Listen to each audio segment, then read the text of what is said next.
Hidayah merupakan sebuah misteri yang tidak dapat ditebak kapan datangnya. Seperti yang dialami oleh Emina Blake, wanita asal negara Inggris yang menemukan jalan mengenal ajaran Islam melalui sebuah klub malam. Berdasarkan data dari All American Muslim, Emina Blake lahir di Sheffield, Britania Raya, tanggal 12 Oktober tahun 1973. Tidak seperti anak lainnya, Emina lahir dari hubungan di luar nikah ibu yang berusia 17 tahun. Saya adalah anak yang tidak diinginkan.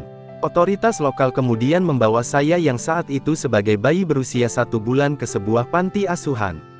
Beberapa bulan kemudian, panti tersebut dikunjungi oleh sepasang suami istri dari Liverpool, yaitu Norman dan Sylvia Blake. Lalu mereka memutuskan untuk mengadopsi Emina bayi. Emina selalu mendapatkan cinta kasih sayang dari orang tua angkatnya.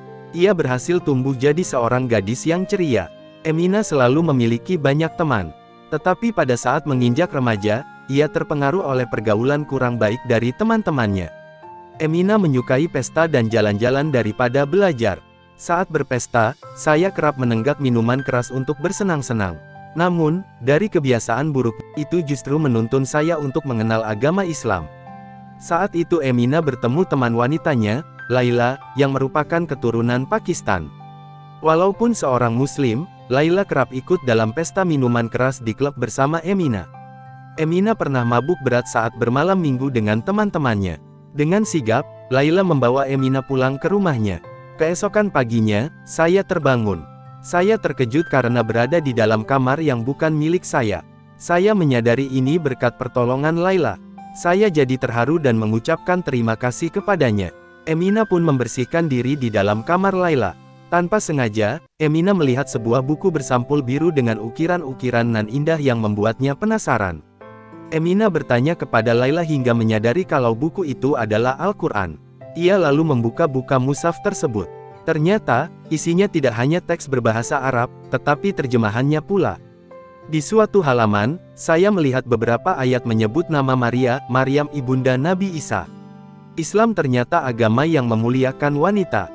Bahkan, ada satu surat yang dinamakan persis seperti nama Maryam. Sejak kejadian itulah, Emina mulai tertarik untuk mempelajari agama Islam.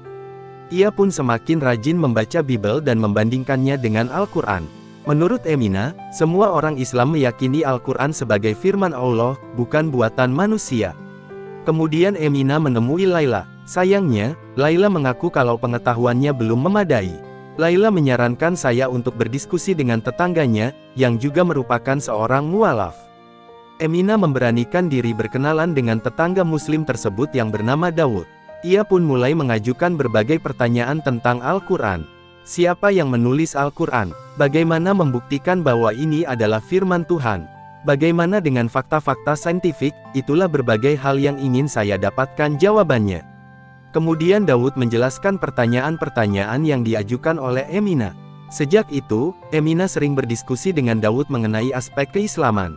Pernah suatu hari, Emina mendengar suara yang berasal dari komputer milik Daud. Ternyata itu adalah kumandang azan. Daud menjelaskan kepada saya bahwa sholat adalah ibadah wajib yang dilakukan oleh setiap muslim, minimal 5 kali dalam sehari. Dari penjelasan dia, saya merasa damai mendengarnya. Sebelum pulang, Emina diberikan sebuah CD oleh Daud yang berisi tentang rekaman video dakwah yang berjudul Ar-Risalah Pesan. Emina tertarik untuk menyetel CD tersebut kurang lebih selama 3 jam. Ia menontonnya sampai selesai. Ada salah satu bagian dari video tersebut yang membuat Emina terkesima, yaitu sejarah azan. Muazin pertama di dalam Islam, yaitu Bilal bin Rabah, dikisahkan pernah mengalami banyak ujian dalam hidupnya, tetapi ia selalu tegar dan teguh di jalan tauhid. Sudah berbulan-bulan lamanya Emina rutin mempelajari Islam melalui buku dan juga video, bahkan juga mulai mengikuti kajian-kajian keislaman secara langsung. Emina berdiskusi dengan imam di kajian tersebut. Imam dengan senang hati menerima dan menjawab berbagai pertanyaan yang diajukan oleh Emina. Imam itu menjelaskan, banyak ayat di dalam Al-Quran yang menyuruh manusia untuk menggunakan akal pikirannya dalam merenungi kemahakuasaan Allah Subhanahu wa Ta'ala. Seperti surat Al-Mu'minun yang menceritakan tentang penciptaan manusia. Emina tercengang saat mengetahui proses biologisnya, termasuk pembelahan sel, kemunculan embrio, hingga perkembangan bayi di dalam rahim yang dideskripsikan secara rinci di dalam Kitabullah. Setelah mengerti Islam secara mendalam, akhirnya pada tahun 1993 Emina memantapkan hatinya untuk masuk Islam dengan mengucapkan 2 kalimat syahadat di masjid setempat. Alhamdulillah, itulah langkah pertama saya dalam berislam. Dalam beberapa hari ke depan, orang tuaku belum mengetahui kalau saya telah berpindah agama. Tetapi lama-kelamaan, kabar tersebut akhirnya tersebar juga. Ayah saya kecewa, tetapi tidak sampai menghalang-halangi langkah saya. Ibu juga sempat merasa khawatir. Tetapi karena orang tua Emina melihat kepribadian dirinya semakin hari semakin membaik, tidak lagi mabuk-mabukan. Sikapnya itulah yang kemudian meyakinkan orang tua Emina untuk tidak mempersoalkan keyakinan yang dipeluk oleh anaknya tersebut.